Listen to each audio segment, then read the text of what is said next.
নীরব নিস্তব্ধ রজনী রাতে শুয়ে আছেন জাতির পিতা হজরত ইব্রাহিম আলাইহিসসালাম। এমনই সময় তিনি স্বপ্নে দেখলেন কে যেন তাকে বলছেন, হে ইব্রাহিম, তুমি কোরবানি করো। ইব্রাহিম আলাইহিসসালাম এই স্বপ্ন দেখে জেগে উঠলেন।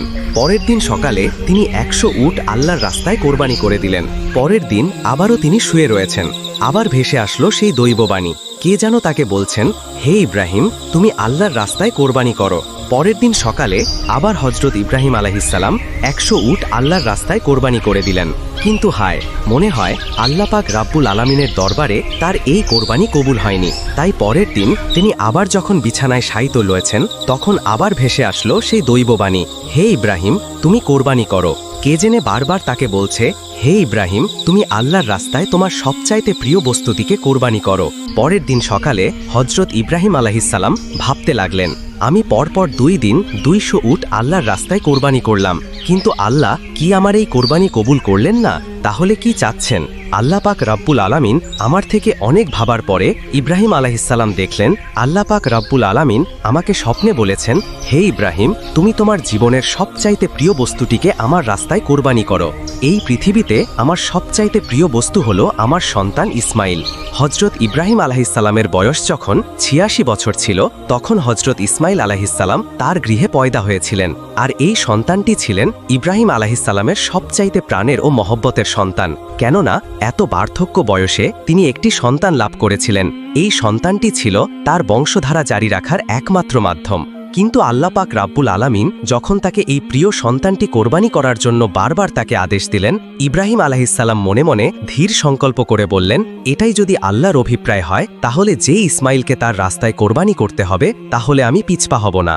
আল্লাহ পাক রাব্বুল আলামিনের মহব্বত ও ভালোবাসা পাওয়ার পথে দুনিয়ার কোনো কিছুই আমার জন্য বাধা হয়ে দাঁড়াতে পারবে না। এরপরে আল্লাহর নবী হজরত ইব্রাহিম আলাইহিসসালাম তার একমাত্র পুত্র ইসমাইলকে আল্লাহর রাস্তায় কোরবানি করার জন্য দৃঢ় সংকল্প করলেন। যেই ভাবা সেই কাজ। ইব্রাহিম আলাইহিসসালাম তার সন্তান বালককে ইসমাইলকে ডেকে বললেন, হে বৎস, তুমি গোসল করে সুন্দর সুসজ্জিত কাপড় পরে তৈরি হয়ে নাও, আমি তোমাকে নিয়ে একটি দাওয়াতে যাব। শিশু ইসমাইল আলাইহিসসালাম ছোটবেলা থেকেই আত্মীয় স্বজন ও পিতার মহব্বত ছাড়াই লালিত পালিত হয়েছিলেন। ছোটবেলা থেকেই পিতা তার সঙ্গে ছিল না। যখন বালক ইসমাইল আলাইহিসসালাম শুনলেন পিতা তাকে নিয়ে এক জায়গায় দাওয়াতে যাবেন, বালক ইসমাইল মনের আনন্দে নেচে উঠল।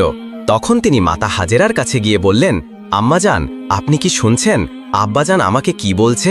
আমাকে নিয়ে তিনি নাকি এক জায়গায় দাওয়াত খেতে যাবে। ও আম্মাজান, আপনি তাড়াতাড়ি করে আমাকে গোসল করিয়ে দিন, আমার উত্তম পোশাক সজ্জিত করে দিন, আমি আব্বার সাথে দাওয়াত খেতে যাব। তখন ইসমাইল আলাইহিসসালাম বললেন, আমার যে আর তর্স হইছে না। তখন বিবি হাজেরা বললেন, সত্যিই কি তিনি তোমাকে নিয়ে দাওয়াত খেতে যাবে? হজরত ইসমাইল আলাইহিসসালাম বললেন, আপনি তাকেই জিজ্ঞেস করে দেখুন না। এরপরে বিবি হাজেরা আলাইহিসসালাম ইব্রাহিম আলাইহিসসালামকে জিজ্ঞেস করলেন, ও আমার প্রাণের স্বামী, আমি কি শুনলাম আপনি নাকি ইসমাইলকে নিয়ে একটি দাওয়াতের কাজে যাবেন এবং দাওয়াত খেতে যাবেন? ইব্রাহিম আলাইহিসসালাম বললেন, ও হাজেরা, তুমি ঠিকই শুনছ, ইসমাইলকে গোসল করিয়ে সুন্দর পোশাক পরিয়ে সুসজ্জিত করে দাও, আমি তাকে নিয়ে এক দাওয়াতে যাব। প্রিয় দর্শক, অনেকের মনে হতে পারে হজরত ইব্রাহিম আলাইহিসসালাম আল্লাহর নবী হয়ে বিবি হাজেরা ও ইসমাইল আলাইহিসসালামের সাথে একটা মিথ্যা কথা বলেছেন, কিন্তু মূলত জাতির পিতা ইব্রাহিম আলাইহিসসালাম তাদের সাথে মিথ্যা কথা বলেননি। গভীরভাবে যদি চিন্তা করা হয়, তাহলে ইব্রাহিম আলাইহিসসালামের এই কথাটি সঠিক ও বাস্তবসম্মত ছিল। কেননা তিনি তো ইসমাইল আলাইহিসসালামকে নিয়ে আল্লাহ পাক রব্বুল আলামিনের একটি দাওয়াতেই যাচ্ছিলেন। এরপরে বিবি হাজেরা আলাইহিসসালাম বালক ইসমাইলকে উত্তম রূপে গোসল করিয়ে সুন্দর পোশাক পরিয়ে সুসজ্জিত করে ইব্রাহিম আলাইহিসসালামের কাছে নিয়ে আসলেন। অতপর তাকে স্বামীর হাতে তুলে দেওয়ার পূর্বে বললেন, ও আমার প্রাণের স্বামী, ইসমাইলকে আমি ছোট থেকে এই পর্যন্ত লালন পালন করেছি, কিন্তু এর মধ্যে আমি তাকে একটিবারের জন্য আমার দৃষ্টির আড়াল হতে দেইনি। ও আমার প্রিয় স্বামী, আপনি সব সময় তাকে দেখে রাখবেন, কখনোই আপনি তাকে আপনার চোখের আড়াল করবেন না। যতক্ষণ পর্যন্ত না আপনি আর ইসমাইল আলাইহিসসালাম আমার কাছে ফিরে আসছেন, ততক্ষণ পর্যন্ত আমি উদ্বিগ্ন থাকব এবং আপনার পথপানে এসেই থাকব। আমি আপনার এবং আমার পুত্রের পানে চেয়েই আমার সময় কাটাবো। হজরত ইব্রাহিম আলাইহিসসালাম বিবি হাজেরার এই কথা শুনে কোনো কিছুই উত্তর করল না। তার হৃদয়ের মধ্যে এক তুফান বয়ে যাচ্ছিল। তিনি মুখ ফুটে কোনো কথা বিবি হাজেরাকে বলতে পারছিল না। তার অশ্রু যেন দুচোখ বেয়ে বেরিয়ে আসতে চাচ্ছিল, কিন্তু তিনি তার অশ্রুগুলোকে আল্লাহ পাক রব্বুল আলামিনের মহাব্বতের দরিয়ায় চাপা দিয়ে রেখেছিলেন। এরপরে হজরত ইব্রাহিম আলাইহিসসালাম বালক ইসমাইলকে নিয়ে চলতে লাগলেন মিনার পাহাড়ের দিকে। অভিশপ্ত ইবলিশ যখন দেখল জাতির পিতা হজরত ইব্রাহিম আলাইহিসসাল্লাম আল্লাহ পাক রব্বুল আলামিনের আদেশ পালনার্থে একমাত্র পুত্র সন্তানকে জবন করার জন্য তিনি ধীর সংকল্প করেছে, তখন তারা সহ্য হল না। সে বলতে লাগল, হায়রে আমি ইবলিশ, মানবজাতির জন্য আমি বেহেশত থেকে বহিষ্কৃত হয়েছি এবং আমি চিরমর্দুদ ও জাহান্নামী হয়েছি, আর সেই মানবজাতির একজন সন্তান ইব্রাহিম আল্লাহ পাক রব্বুল আলামিনের আদেশ পালন করে তার প্রিয়জন হবে। এটা আমি কিভাবে সহ্য করব? কোনোভাবে এটা হতে দেওয়া যাবে না। যে করেই হোক ইব্রাহিমকে এই কাজ থেকে ফিরিয়ে রাখতেই হবে। তাই ইবলিশ তার চক্রান্ত ষড়যন্ত্র বাস্তবায়নের জন্য সর্বপ্রথম বিবি হাজেরা আলাইহিসসাল্লামের কাছে একজন ভালো মানুষের বেশ ধরে উপস্থিত হল। বিবি হাজেরা আলাইহিসসাল্লামের কাছে গিয়ে ইবলিশ বলল, ও হাজেরা, তুমি কি জানো তোমার স্বামী ইব্রাহিম তোমার সন্তানকে কোথায় নিয়ে যাচ্ছেন? তখন বিবি হাজেরা আলাইহিসসাল্লাম বললেন, কেন? তিনি তাকে একটি দাওয়াতে নিয়ে যাচ্ছেন। তখন ইবলিশ বলল, আমি এতদিন ঠিকই শুনেছি, নারী জাতি অত্যন্ত সহজ ও সরল, তাদেরকে যে কোনো মিথ্যা কথা বলে ও প্রতারণামূলক কথা বলে ধোঁকা দেওয়া যায়। তোমাদের স্বামী তোমাকে ধোঁকা দিয়েছে। বিবি হাজেরা আলাইহিসসালাম শয়তানের মুখের এই কথা শুনে বলল, তুমি এ কেমন কথা বলছো? আমার স্বামী আল্লাহর নবী, তিনি কিভাবে আমাকে ধোঁকা দিতে পারেন? আমি তোমার কথা বিশ্বাস করি না। আর সত্যি করে বলো তো, তুমি কে এবং কি উদ্দেশ্যে আমার স্বামীর বিরুদ্ধে তুমি আমাকে প্রচারিত করছো? তুমি এখনই আমার কাছ থেকে দূর হয়ে যাও। ইবলিস বলল, ও হাজেরা, এখন তো তুমি অত্যন্ত তেজের সাথে কথা বলছো, কিন্তু কালকে যখন দেখতে পাবে সত্যি ইব্রাহিম তার সন্তান ইসমাইলকে জবেহ করে দিয়েছে, তখন দেখা যাবে তোমার এত তেজ কোথায় থাকে। বিবি হাজেরা এবার বিরক্ত হয়ে বললেন, আচ্ছা, তুমি কি বলতে যাচ্ছ? একটু খুলে বলো তো। শয়তান তখন বলল, আমি সে কথা বলার জন্য তোমার কাছে এসেছি। তখন বিবি হাজেরা বললেন, তুমি কি আমাকে বুঝিয়ে বলতে পারো, এর কি কোনো যুক্তি হয়? একজন পিতা কেন তার একমাত্র নিরপরাধ সন্তানকে জবেহ করবে? শয়তান বলল, হাজেরা, ইব্রাহিম খামাখাই ইসমাইলকে জবেহ করে না। আল্লাহ পাক রব্বুল আলামিন তাকে নির্দেশ দিয়েছেন তিনি যেন ইসমাইলকে তার রাস্তায় জবেহ করে। সে কারণে ইব্রাহিম আলাইহিসসালাম তোমার পুত্র ইসমাইলকে তার পাহাড়ের দিকে নিয়ে যাচ্ছে। এখনো সময় আছে, তুমি তাড়াতাড়ি করে ইসমাইলকে তার হাত থেকে রক্ষা করো, নাইলে দেখবে ইব্রাহিম তোমার পুত্র ইসমাইলকে আল্লাহর আদেশ পালন করতে গিয়ে জবেহ করে ফেলবে। তখন বিবি হাজেরা এবার শয়তানের কথা শুনে বললেন, আল্লাহ পাক রব্বুল আলামিন দুনিয়ার এতগুলো মানুষের মধ্য থেকে যদি আমার পুত্র ইসমাইলকে তার রাস্তায় জবেহ করার জন্য কবুল করে থাকেন, তাহলে এর চাইতে বড় সৌভাগ্যের বিষয় তো আমার জন্য আর কিছুই হতে পারে না। শুধু একজন ইসমাইল নয়, আল্লাহ পাক রব্বুল আলামিন যদি আমাকে হাজার হাজার সন্তান দিতেন, আর সেই হাজার হাজার সন্তানকেও যদি আল্লাহ পাক রব্বুল আলামিনের রাস্তায় কুরবানি করার জন্য আল্লাহ পাক যদি আমাদেরকে আদেশ দিতেন, আমি খুশি মনে তাদের সকলকেই আল্লাহ পাক রব্বুল আলামিনের রাস্তায় জবেহ করে উৎসর্গ করে দিতাম। আমি বুঝতে পেরেছি তুমি মরদুদ, তুমি ইবলিশ, আর তুমি আমাকে ধোঁকা দিতে ও প্ররোচিত করতে এসেছো। আমি তোমার কাছ থেকে আল্লাহর আশ্রয় প্রার্থনা করছি। তিনি বললেন, আউযু বিল্লাহি মিনাশ শাইতানির রাজিম, লা হাওলা ওয়ালা কুওয়াতা ইল্লা বিল্লাহিল আলিয়্যুল আযীম। ও ইবলিশ, তুমি এখনই আমার চোখের সামনে থেকে দূর হয়ে যাও। বিবি হাজেরা আলাইহিসসালামের এই তেজদীপ্ত বক্তব্য শুনে ইবলিশ আর তার কাছে টিকতে পারল না। অতঃপর সে সেখান থেকে পাগলা কুকুরের মতো লেজ গুটিয়ে পালিয়ে গেল। ইবলিশ যখন দেখল বিবি হাজেরাকে ধোঁকা দিয়ে কোনো রকমই কাজ করা যাচ্ছে না, তখন সে চিন্তা করতে লাগল, যাই বালক ইসমাইলকে গিয়ে এবার ধরি। হজরত ইসমাইল আলাইহিসসাল্লাম হজরত ইব্রাহিম আলাইহিসসাল্লামের পিছনে পিছনে চলতেছিলেন এবং তিনি কিছুটা তার পিছনেই ছিলেন। ইবলিশ তখন ইসমাইল আলাইহিসসাল্লামকে হাতের ইশারায় ডেকে ইব্রাহিম আলাইহিসসাল্লাম থেকে আরও দূরত্বে নিয়ে গেল। এরপর সে ইসমাইল আলাইহিসসাল্লামকে বলল, ও ইসমাইল, তুমি কি জানো তোমার পিতা তোমাকে কোথায় নিয়ে যাচ্ছে? ইসমাইল আলাইহিসসাল্লাম বললেন, কেন দাওয়াত খেতে নিয়ে যাচ্ছে? তখন ইবলিশ বলল, ওহে বালক, তুমি তো অত্যন্ত কচি ও ছোট, তোমার মন সাদাসিদে ও ভোলাবালা, তাই তোমার পিতা তোমাকে দাওয়াত খাওয়ার কথা বলে ধোঁকা দিয়েছে। তখন ইসমাইল আলাইহিসসাল্লাম বললেন, তুমি এ কেমন কথা বলছো? কেন আমার পিতা আমাকে ধোঁকা দিবে? আমি তার একমাত্র সন্তান, আর এতদিন পরে তিনি আমার সাথে দেখা করতে এসেছেন। ধোঁকা দেওয়ার উদ্দেশ্য কি হতে পারে? তখন ইবলিশ বলল, ও ইসমাইল, তুমি জেনে রাখো, তোমার পিতা তোমাকে দাওয়াত খাওয়ার কথা বলে ধোঁকা দিয়ে জবেহ করার জন্য নিয়ে যাচ্ছে। মিনার পাহাড়ে গিয়ে তিনি তোমাকে জবেহ করে দিবেন। তখন ইসমাইল আলাইহিসসাল্লাম বললেন, এটার কি কোনো যুক্তি হতে পারে যে কোনো পিতা তার একমাত্র সন্তানকে বিনা কারণে জবা করে দিবেন? ইবলিশ তখন বললেন, ও ইসমাইল, তোমার পিতা বিনা কারণে তোমাকে জবা করবে না। আল্লাহ পাক রব্বুল আলামিন তাকে নির্দেশ দিয়েছেন তিনি যেন তোমাকে তার রাস্তায় কোরবানি করেন। আর আল্লাহর নির্দেশ পালন করার জন্যই তোমার পিতা তোমাকে মিনার পাহাড়ে জবেহ করার জন্য নিয়ে যাচ্ছেন। তখন ইসমাইল আলাইহিসাল্লাম বললেন, আল্লাহ পাক রব্বুল আলামিন এই দুনিয়াতে এত এত মানুষের মধ্য হতে যদি আমাকেই তার রাস্তায় জবেহ করার জন্য কবুল করে থাকেন, তাহলে এর চাইতে বড় সৌভাগ্য বিষয় আর কী বা হতে পারে। আমি বুঝতে পেরেছি তুমি হলে ইবলিশ। ও ইবলিশ, তুমি জেনে রাখো, আল্লাহ পাক রব্বুল আলামিন যদি আমাকে লক্ষ কোটি জীবন দিতেন, আর সেই লক্ষ কোটি জীবনকেও আল্লাহ পাক রব্বুল আলামিন যদি তার রাস্তায় কোরবানি করার জন্য কবুল করতেন, তাহলে আমি প্রতিবারই আল্লাহ পাক রব্বুল আলামিনের রাস্তায় কোরবানি হওয়ার জন্য প্রস্তুত থাকতাম।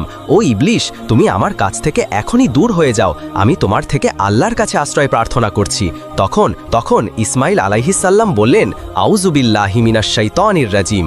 এরপরে হজরত ইসমাইল আলাইহিসাল্লাম ইবলিশকে লক্ষ্য করে পাথর মারতে লাগলেন। ইসমাইল আলাইহিসাল্লামের সেই স্মৃতির চরণ করে আজ পর্যন্ত হাজিরা হজে গিয়ে সেই শয়তানের গায়ে পাথর নিক্ষেপ করে। এরপরে হজরত ইব্রাহিম আলাইহিসাল্লাম পুত্র ইসমাইলকে নিয়ে মিনা প্রান্তরে উপস্থিত হলেন। তাফসিরে রুহুল মানিতে রয়েছে, ইসমাইল আলাইহিসাল্লামকে জবেহ করার পূর্বে জাতির পিতা হজরত ইব্রাহিম আলাইহিসাল্লাম তার সাথে একটি পরামর্শ করে নিতে চাইলেন। কোরআনের ভাষায় ইব্রাহিম আলাইহিসাল্লামের সেই পরামর্শের বাক্যগুলি ছিল এইরূপ। তিনি বললেন, ইন্নি আফিল মানামা ইন্নি জাবিহুম ফাংজুর মাজা তারা। তিনি বললেন, হে আমার বৎস, আমি স্বপ্নে দেখছি যে আমি তোমাকে জবেহ করছি, এখন তোমার অভিমত কি বলো। তখন ইসমাইল আলাইহিসাল্লাম বলল, হে আমার পিতা, আপনি যা আদিষ্ট হয়েছেন তাই করুন। আল্লাহ ইচ্ছা করলে আপনি আমাকে ধৈর্যশীলদের অন্তর্ভুক্ত পাবেন। হজরত ইসমাইল আলাইহিসাল্লামের এইরূপ জবাব শুনে ইব্রাহিম আলাইহিসাল্লাম অত্যন্ত খুশি হলেন। তারপর ইসমাইল আলাইহিসাল্লাম তার পিতাকে লক্ষ্য করে বললেন, ওহে আব্বাজান, আপনি তো আমাকে জবেহ করে দিবেন, তার পূর্বে আমার কয়েকটি অনুরোধ রয়েছে। আপনি কি দয়া করে আমার সেই অনুরোধগুলি রক্ষা করবেন? তখন ইব্রাহিম আলাইহিসাল্লাম বললেন, বৎস, তুমি তোমার আর্জিগুলো পেশ করতে পারো, আমি সেগুলিকে যথাসাধ্য রক্ষা করার চেষ্টা করব। তখন হজরত ইসমাইল আলাইহিসাল্লাম বললেন, ওহে আব্দাজান, আমাকে জবেহে করার পূর্বে আমার হাত পা উত্তম রূপে বেঁধে নিবেন। দেখা যায় জবেহে করার সময়ে জীবজন্তুগুলি তাদের হাত পা ছোড়াছুড়ি করে, তেমনিভাবে মৃত্যু যন্ত্রণা সহ্য করতে না পেরে আমিও যদি আমার হাত পাগুলি ছোড়াছুড়ি করি, তা যদি আপনার শরীরে লেগে যায়, এতে আমার বেয়াদবি হবে, আর আমি চাই না মৃত্যুর পূর্বে আমার পিতার সাথে আমি বেয়াদবি করি। অতএব হে আব্বাজান, আপনি আমার এই অনুরোধ রক্ষা করবেন। আর দ্বিতীয়ত হলো, আমাকে জবেহে করার সময় আপনি আমার চক্ষুদয় ভালোভাবে কাপড় ধারা বেঁধে নেবেন, কেননা জবেহে করার সময় যদি আমার দৃষ্টি আপনার চেহারায় পড়ে, তাহলে আপনার প্রতি আপনার দয়া হবে, যাতে আপনার জবেহের কাজে ব্যাঘাত সৃষ্টি হবে। আমি চাই না আমার চেহারার কারণে আপনি আল্লাহ পাক রাব্বুল আলামিনের আদেশ পালন করতে কোনোরূপ বাধার সম্মুখীন হন। আর তৃতীয়ত হলো, আমার যে আবদার তা হলো, কোরবানি করার পরে যখন আপনি গৃহে প্রত্যাবর্তন করবেন, তখন আমার রক্তমাখা জামাকাপড়গুলি নিয়ে আমার জনম দুঃখিনী আম্মার নিকট সমর্পণ করবেন এবং তাকে আমার সালাম জানাবেন, আর বলবেন যে তার এই ত্যাগের বিনিময়ে আমরা একত্রে বেহেশতে অবস্থান করতে পারব। এবং তাকে আরও বলবেন যে আল্লাহ পাক রাব্বুল আলামিন তার নির্দেশ পালন করার যে তৌফিক আমাদেরকে দিয়েছেন, তার জন্য তিনি যেন শুকরিয়া আদায় করেন এবং তিনি যেন আমার জন্য কোনো রূপ দুঃখ প্রকাশ না করেন। পুত্রের মুখে এই কথাগুলো শ্রবণ করে হজরত ইব্রাহিম আলাইহিসসালাম অত্যন্ত সন্তুষ্ট হলেন। তিনি তার অস্থিনের নিচে পূর্বেই একগাছা দড়ি ও একখানা ছুরি লুকিয়ে রেখেছিলেন। তারপর তিনি সেই দড়ি বের করে হজরত ইসমাইল আলাইহিসসালামের হাত ও পা ভালো মতো বেঁধে নিলেন। এরপরে তার চোখে একখানা কাপড় বেঁধে নিলেন। তারপর হজরত ইসমাইল আলাইহিসসালামকে জবেহে করার জন্য মাটিতে শুইয়ে নিলেন। জাতির পিতা হজরত ইব্রাহিম আলাইহিসসালাম তার হাতে ছুরি নিয়ে প্রস্তুত রয়েছেন। তিনি জবেহে করবেন তার একমাত্র সন্তান ইসমাইলকে। তিনি এর মাধ্যমে চাচ্ছেন আল্লাহর আদেশ পালন করতে। তিনি সংকল্প করেছেন যে আল্লাহর আদেশ পালন করতে তাকে পৃথিবীর কোনো শক্তি বাধা দিতেই পারবে না। পিতা তার পুত্রের গলায় ছুরি চালিয়ে দিবেন আল্লাহর প্রেম ও মহব্বতে মাতোয়ারা হয়ে।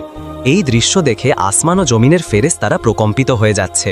তারা আল্লাহর তাসবিহ ও পবিত্রতা ঘোষণা করে যাচ্ছে। এরপরে হজরত ইব্রাহিম আলাইহিসসালাম পুত্র ইসমাইলের গলায় ছুরি চালাতে যাবেন।